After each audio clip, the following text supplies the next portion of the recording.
Tommy, how you doing? Okay, big man. Hey, all right. Good to see you. Got a nice looking house here. Yeah, thanks for coming by today. Tommy's a home builder and a neighbor and a friend of mine, and we just wanted to come by and show you some of the stuff he does. He's a unique home builder. How long you been building homes? It's about 23 years. Wow.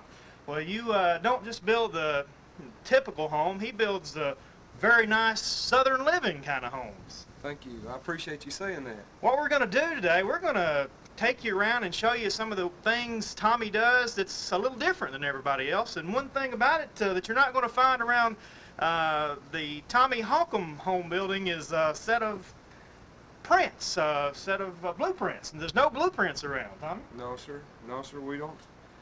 We try to come up with something our own. Still feel like there's things out there that hadn't been devised yet or designed that we can do that's a little different and sort of makes our stuff unique.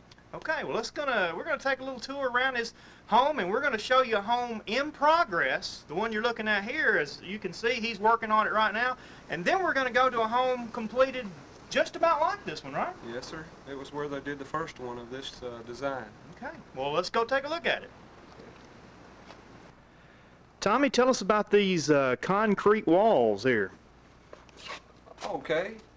These are a little unusual. You won't see them many places around these parts, at least not in Tennessee. This is all poured concrete. There's no block in the whole house, even though there's a full basement and all kinds of exterior walls. We pour all our concrete. We have our plugs, our plumbing. Everything comes out of the wall, inside and out. You're able to finish the inside walls to a finished degree in a basement and get a finished look in a basement without having to go to a lot of extra expense.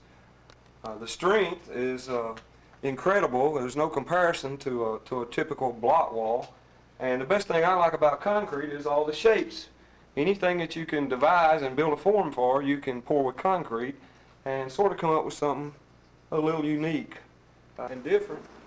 You can do anything that you can come up with. And, like here, I put him a little nook in his wall. He may end up being only for some WD-40 or a quart of oil, but just because it was there and was very simple to do, then you've got something that's unique to this house and different from any other house. And just little bitty things that you can do with concrete that I really like. It's all poured in one pour. It's done the very same day.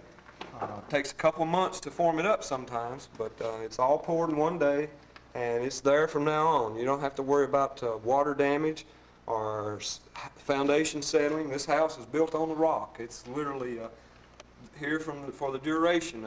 There's not many things that can move 130 yards of concrete. Why don't you come on in and I'll show you some of the things that's under progress and still under construction, but that's sort of how I wanted you to see it anyway. I think the most unique thing about this house that totally sets it apart from any other house is this house is only 18 feet wide. When you tell somebody that and they're not seeing it, they think, well, that can't be very much if it's only an 18-foot house. But really, it's what, with the shape that's here, it's what makes this house stand on its own. Come on, I'll show you the cellar. Another thing about the concrete that you can do. There's a little echo in here, but that's, I'll try to talk. This will be their storm cellar. It's also going to be a part-time bedroom for somebody who sleeps odd hours to be able to get some peace and quiet. But it's plenty big. It's actually about 300 square feet in here, and it's totally encased in concrete. So tornadoes, hurricanes, whatever, they should be protected and have a little bit of a calmness of heart when the storms get up. This is the den area downstairs. It's directly under the kitchen area upstairs, but it's big, about 400 square feet right here. This is the concrete walls and the finish that you get on the inside. That's ready to be painted and it'll be through. This is one of the wiring boxes. Actually, you can see now how your wires are in the concrete wall and ready to have the plug-in put on them and the surface painted, and you have a finished wall. It's 8 inches thick, more strength than you could ever need. And at the bottom inside the concrete, there's a water seal which prevents any water from coming in. The thing most people hate about a basement is the potential for water damage. But with the concrete wall and the rubber seal inside, I've never had a problem with water in the basement. This is our electric panel. It's actually embedded in the concrete wall, which is something you really don't, most times in a basement, at least in Tennessee, you have to mount a piece of plywood to the wall and put the box on it and let the wires be exposed. And you can hide that with an exterior trim then, but you also have that look. But here, when the panel's on, it just actually will become part of the wall. And it's really a unique feature that I'm real proud of, and it takes a lot of time to do, but it's well worth the effort. Here you see our plumbing pipe, the copper pipes coming out of the wall. That's all done in the concrete. People say, well, what if you have a leak or something, how are you going to fix it? Well, you shouldn't ever have a leak, and if your pipe ever corrodes and wears away, which it never will, it's all wrapped in tape and stuff too to keep it protected. But if it ever did, then all you have is a hole in the concrete anyway. But here our drain pipe and our plumbing pipes all run into concrete, which helps again to have a finished wall surface when you get through. The windows are all just come from forming out a hole. Of course, you have to know the size of your windows before you put it in, but they just come from putting out a hole, and then they will trim out, and this will be an attractive window overlooking a beautiful scene here in this basement, and trimmed out, and you wouldn't know it from a wood being in a wood wall.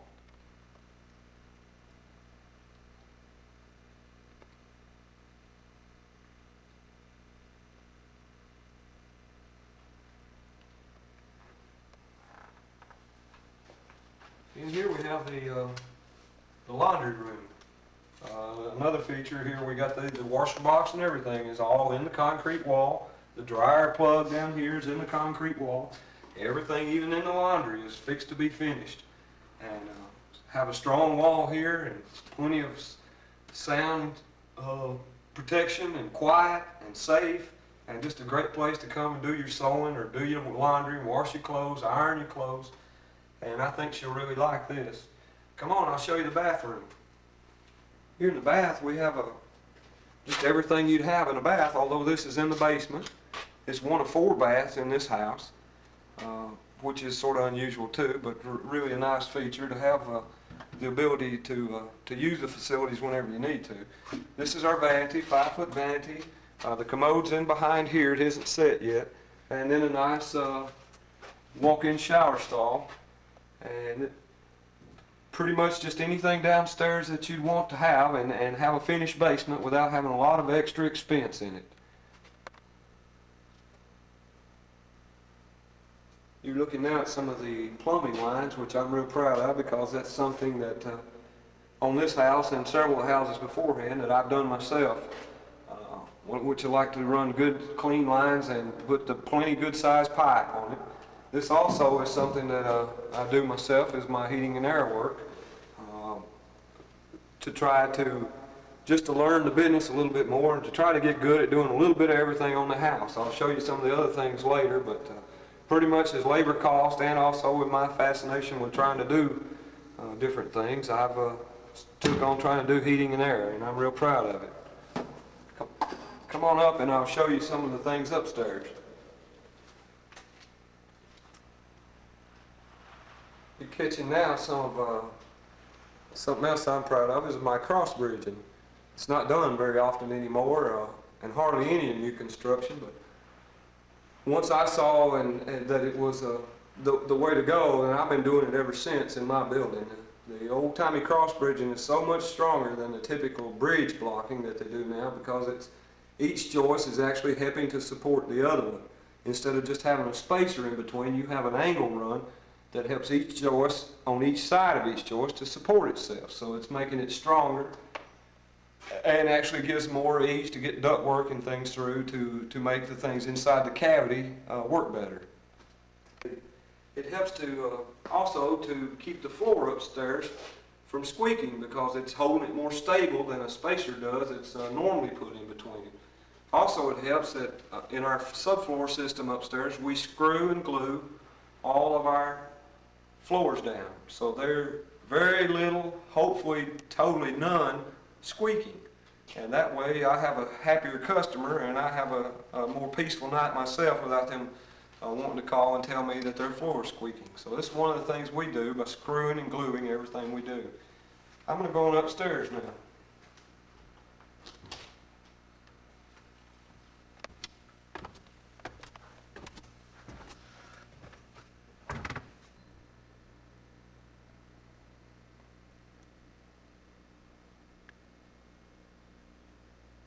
You're coming from the basement now up into the central part of the house, actually into the living room here, which leads right over to the front door, which was the center point from where you started at. And this is just our front entry. This is the center of the 18-foot house coming together. And you're coming into the center part of the house, into a unique little entry here that's totally different from anything I've ever seen. And this is what the effects of what an 18-foot wide house coming from a 90-degree angle causes in the center here.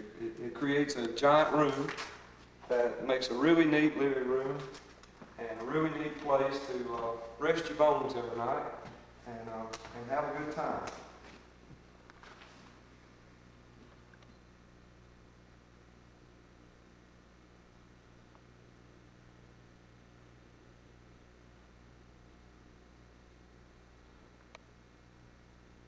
Tommy, you got a beautiful cedar ceiling and beautiful ceiling fans. Tell us a little bit about this design. Yes, sir. This is a big room. This is what I'm very proud of in this design. It's pretty much a freestanding room. There's about 700 square feet of house right here in this area, and a big balcony that's going around the top, and you're able to look down from the upstairs. And part of the steps aren't up yet, but you'll see them a little bit. They're really neat. Use a lot of cedar. Love cedar. It's my favorite wood. I'd use it on every house if I could. You can do so many things with it. And here we have some odd sizes of cedar that create a big post in the center here that is about as much for decoration as it is for support. But the steps rest on it, and it does help support the ceiling. But it's the only thing in the whole room that actually goes from floor to ceiling. The ceiling fans I'm real proud of in my shape that's created in the ceiling, because I did all that myself as far as the electrical and the heating air that you see in the ceiling. I did that, and real proud of it. All our painting and everything we do ourselves. This post here, this is all some of our big cedar. It's 4x12. I have to get it out of Dothan, Alabama. It's not easy to find these things, but once you do find them, they're pretty simple to get, just like any other kind of lumber. And since it is so big and comes milled that way, you can do things with it. Some of the things we do is make our stairway and our steps. Over here are some of our steps that we've just about got finished. And these will be made into the stairway. They have another finish or two to go on them, and this wood really soaks up a finish, but this is what these things do. Come on, and I'll show you where we put those. Now here's where they end up being. Our big cedar steps. It looks like something out of the Flintstones. This looks like it should be in bedrock. But I really love this material and love working with it. It's a whole lot of work, but these things really come out looking neat and make a unique set of stairs that enable you to go from one story to the next.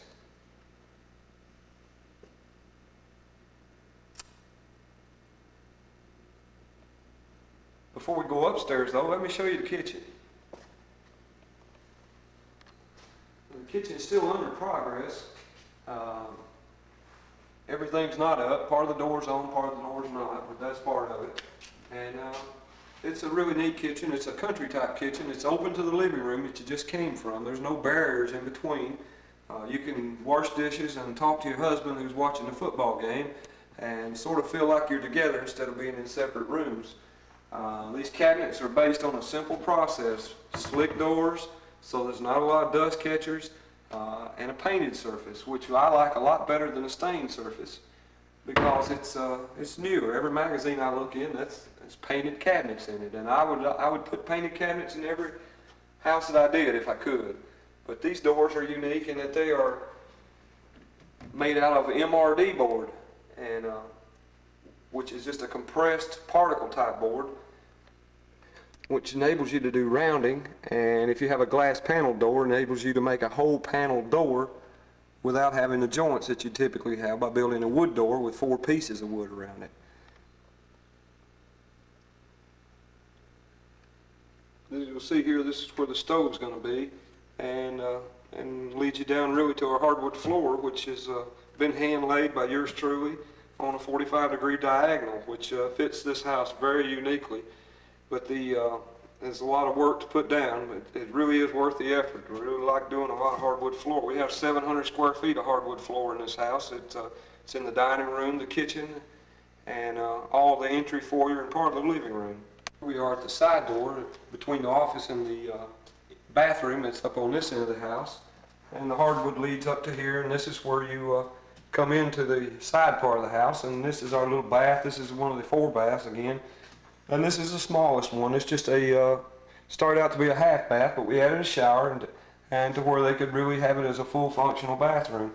This also has ceramic tile in it, which I do myself and enjoy doing, but it is a lot of hard work. But this is some of our tile work, and that I like to put in the bathroom. I really don't like to put vinyl or linoleum in a bathroom. I think it's really neat.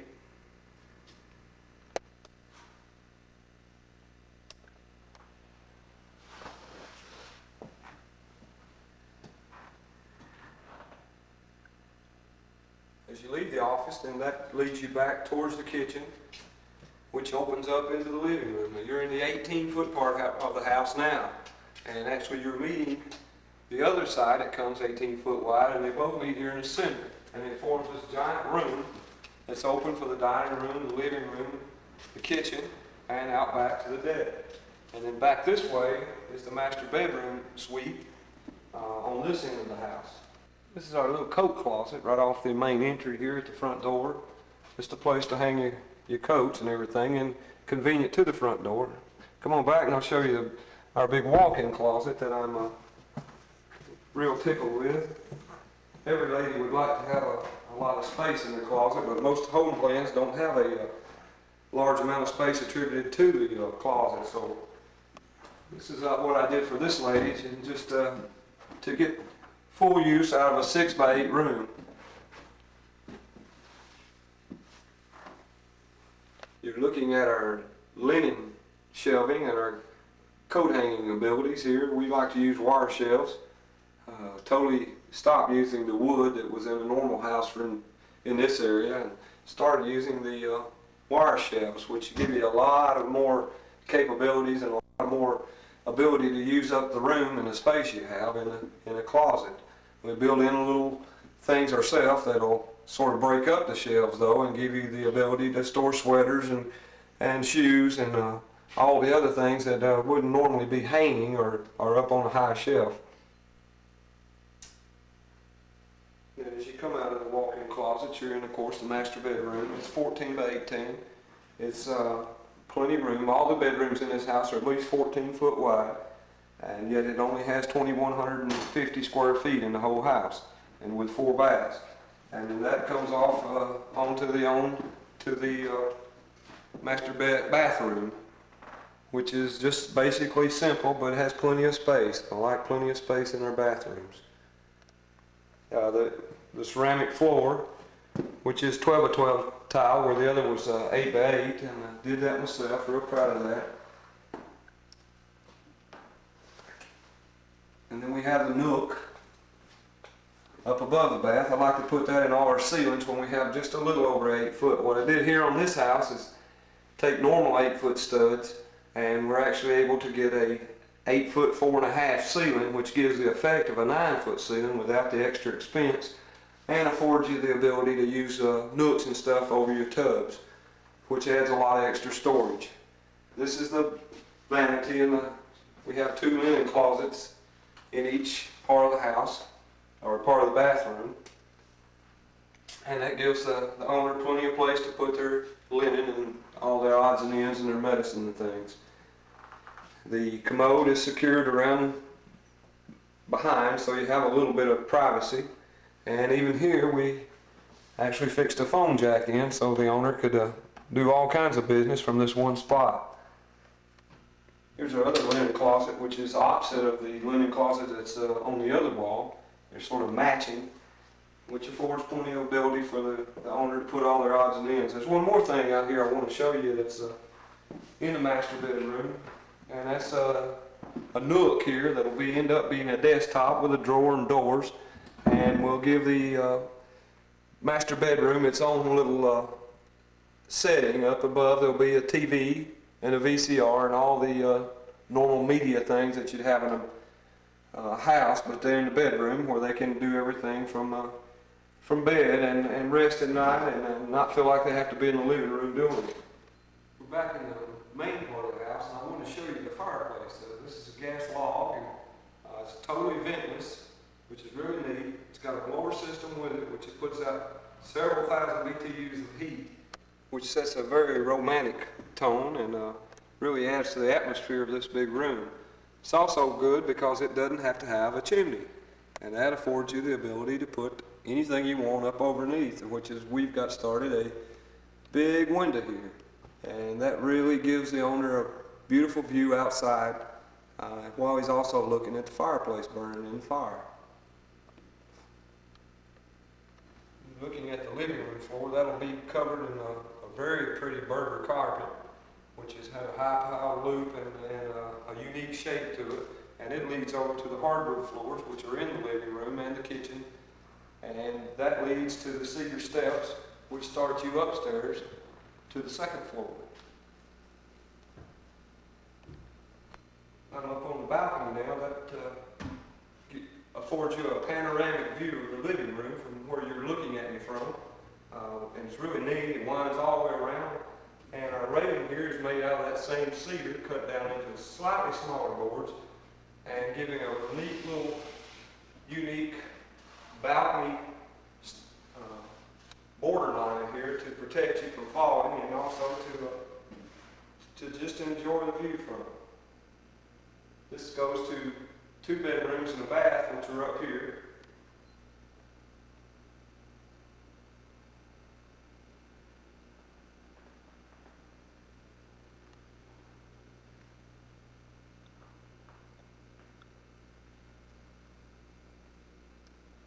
Our upstairs also affords you a beautiful view of outside through all the glass that's on the back of the house, and gives you a great shot of the living room, just something you want to enjoy every day of your life.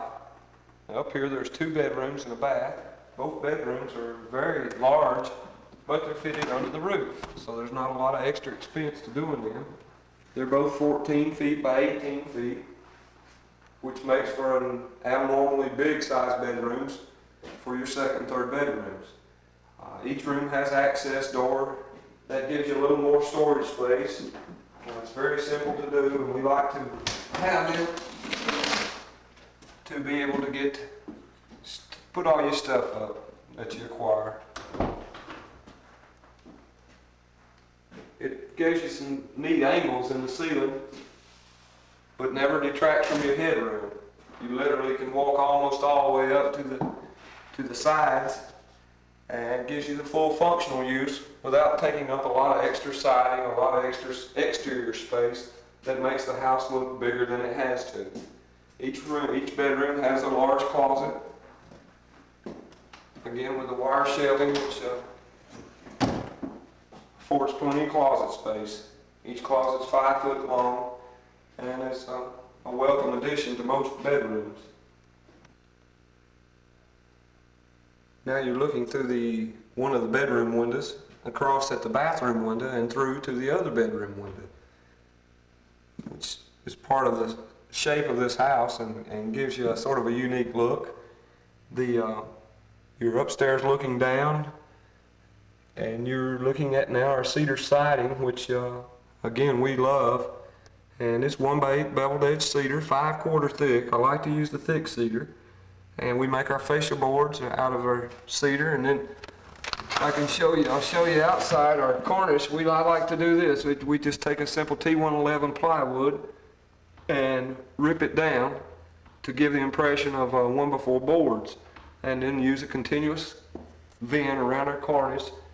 And this gives the house ability to breathe everywhere around the perimeter of the house, which is something every house needs more of, is ventilation. This is our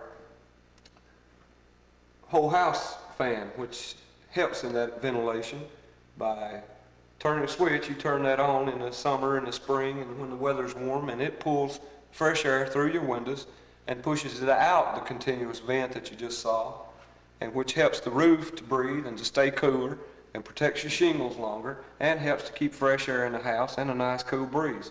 In this surrounding here with all the trees, I don't think they'll ever have to turn the air conditioner on in the spring or summer because there's a good cool breeze coming in.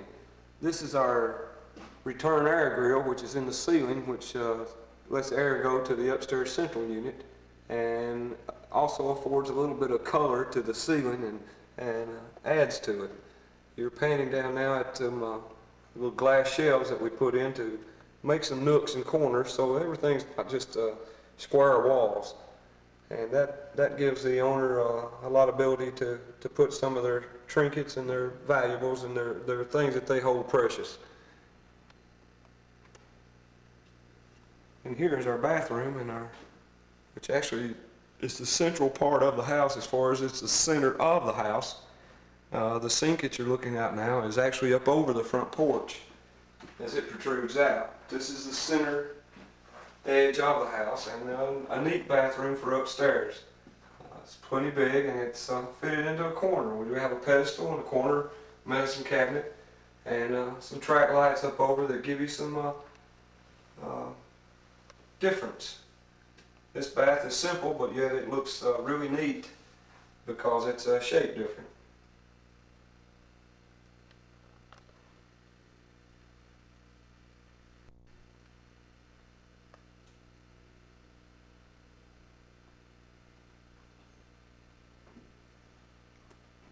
You see our tub, and then this is our linen closet upstairs, which we've just taken advantage of the room that was available to us and tried to make the owner a neat linen closet where they can put enough stuff upstairs that they won't have to be worried about furnishing things up here. Everything's got room for itself.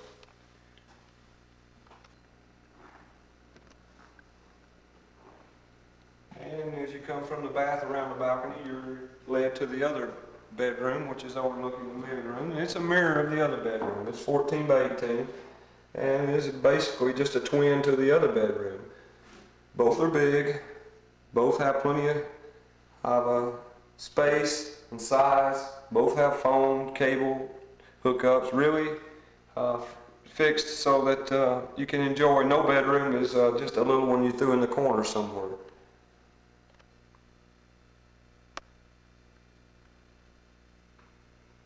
Now this is got all the upstairs. It's very simple, and if you want to, we'll go further and try to see more. If you want to, I'll take you out on the deck.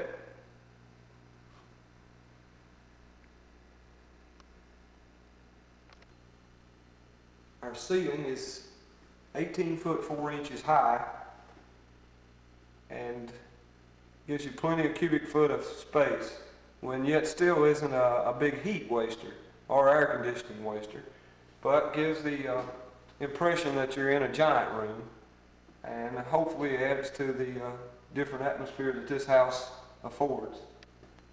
As we back downstairs now and we leave the living room, we have two exits out onto the deck, one from the other end and one from this side. And we just came out to here and tried to put as much as we could without getting too big. The owner here didn't want to spend a whole lot of money on the deck, and so we've got about 800 square feet here.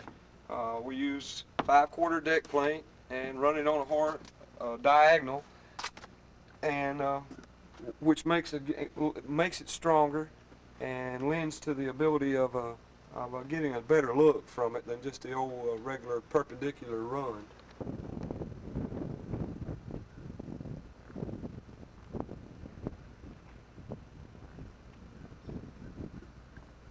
these folks are really going to have a neat view from up here. They're going to be able to see forever. You're actually just about 20 feet up off the ground. You're looking out over into a beautiful hollow, something Tennessee's famous for, is its hills and hollows.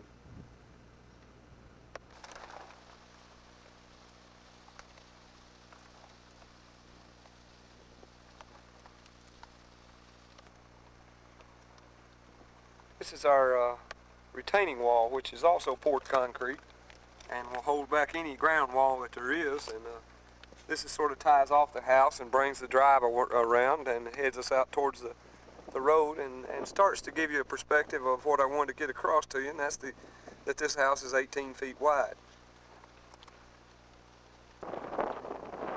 And the 18 foot is actually the premise behind this whole house. You're looking at an end section of the house here now, which again is 18 feet, but lets you do so many things when you take this 18 and run it 50 foot, and then you come from the other 90-degree angle with an 18, 50 foot, and meet them in the center. And this is what you come up with, and I'm real proud of it. This is one of my favorite floor plans that I've come up with. And if you want to, I'll take you over to where I built this house in '94 and show you what the finished product looked like. Now we're 3 or 4 miles down the road, and we're in Whispering Meadows subdivision. It's in my hometown of Flintville, Tennessee. And I've done 3 or 4 of the homes in here. Actually, only a couple of them are in view right now. But you're coming up on a little gray 2-story that I did about 4 years ago in '92. And while I was there working on it, I had a couple came up to me and asked me if I would design them a house. And so they bought the lot next door, which was a real pretty lot. And I came over and spent several hours of anguish trying to come up with something unique and a little different. And what you're coming up to now is the house that I came up to with a little inspiration from the Lord, and I'm real proud of it. And this is the finished product of what you've been looking at in the construction phase.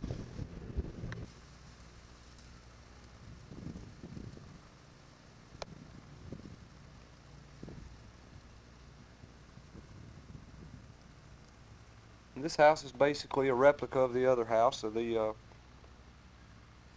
used a little bit darker finish on this house, which I'm not keen on. I like the clear finish a little better, but the homeowner wanted more of a redwood finish. And this is basically a twin to the other project.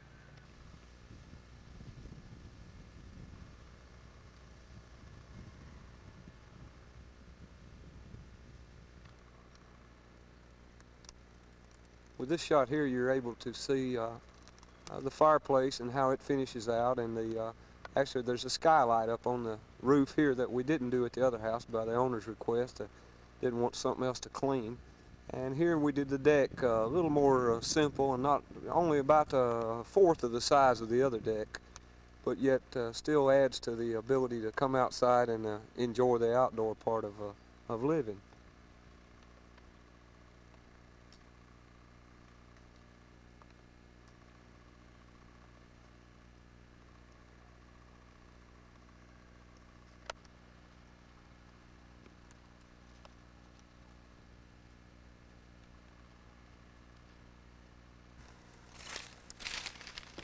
Tommy, man, I've enjoyed it. Thank you, sir. It's really great to see a house in progress to a house completed, just like sisters. Yes, sir, that's what they are. They're sisters. I've enjoyed showing it to you. I appreciate you doing this for me and coming by, and I hope the folks at Southern Living will enjoy seeing it, and at least see that somebody's out there trying to do something a little different and not just the status quo. I can't believe that you have no blueprints of this. No, sir.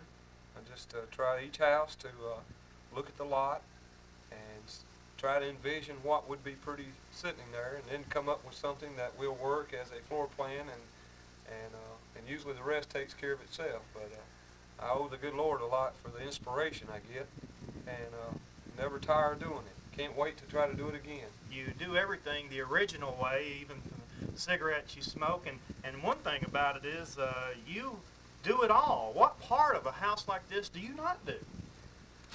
Well, I'm to the point now that I've done every part of the house. The sheetrock finishing is probably the part that you should leave up to professionals, because you need several $1,000s worth of proper equipment and the ability to do it every day to get real good at it. But I like doing the wiring, the plumbing. I like to do all my own concrete work, all of our framing and our structures. We've done the shingles. We've built the cabinets.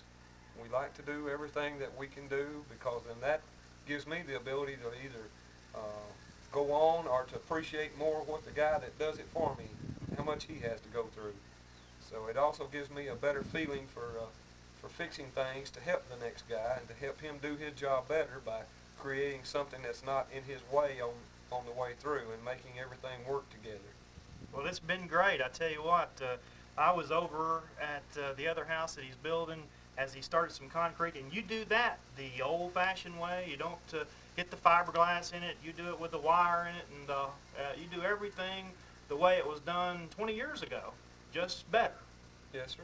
Well, I think the way it was done 20 and 30 years ago was actually some of the best ways to do it. Now it's cut corners and save cost, and yet still throw it at the end and try to get the maximum amount out of it. But I've never really been in this for the money. I've been in it more for my love of what I'm doing, and to carry on a heritage that my forefathers sort of did. They did all this construction work back in the 40s and 50s, and built a lot of houses. And even though I was not around when they were doing it, it just sort of led me to do this as my form of livelihood.